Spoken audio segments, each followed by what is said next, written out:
جب کوئی شخص کہتا ہے نا استغفر اللہ، تو علماء کہتے ہیں کہ وہ دو چیزوں کا اللہ سے مطالبہ کر رہا ہوتا ہے۔ ایک، انسان کی کامیابی دنیا اور آخرت میں صرف یہ ہے کہ اس کا رب راضی ہو جائے۔ اگر رب ہمارے اوپر راضی ہو گیا تو ہم دنیا میں بھی کامیاب ہیں اور آخرت میں بھی کامیاب ہیں۔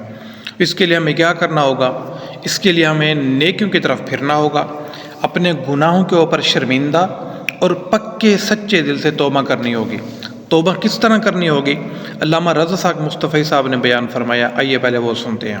جب کوئی شخص کہتا ہے نا استغفر اللہ، تو علماء کہتے ہیں کہ وہ دو چیزوں کا اللہ سے مطالبہ کر رہا ہوتا ہے۔ ایک تو وہ یہ کہتا ہے اللہ جو میں نے گناہ کیے ہیں اس کا پردہ رہنے دینا، اور دوسرا وہ کہتا ہے میرے مالک اس گناہوں کے بدلے میں جو تیرا غضب اور غصہ ہے اللہ اس کو دور فرما لے اور مجھے معاف کر دے۔ اور اللہ پھر ایسی لاج رکھتا ہے قیامت کے دن بھی اس کے عیب ظاہر نہیں ہونے دے گا، اس کا پردہ چاک نہیں ہونے دے گا۔ چاک ان کے ہوں گے جنہوں نے توبہ نہیں کی، رجوع نہیں کی، اس وقت ہر شے سامنے آ جائے گی، لیکن جنہوں نے توبہ کر لی پھر اللہ ان کی پردہ داری فرماتا ہے۔ توبہ سے صرف ہمارے گناہ ہی نہیں دھلتے، بلکہ توبہ سے ہمارے من بھی دھل جاتے ہیں، توبہ سے ہمارے باطن بھی ستھرے ہو جاتے ہیں، توبہ سے ہماری زبان بھی دھل جاتی ہے، توبہ سے اللہ ہمیں دنیاوی آسودگیاں بھی عطا کرتا ہے، اور آخرت میں جو صلہ ہے، اجر اللہ نے رکھا ہے، وہ تو نہ کوئی ایسا ترازو ہمارے پاس ہے جس پر تول سکیں۔ تو آئیے میں اور آپ اللہ کے حضور استغفار کے ذریعے سے توبہ کے دروازے تک پہنچتے ہیں، اور اس کے حضور دعا گو ہیں کہ اللہ جل شانہ ہمیں سچی توبہ، ایسی توبہ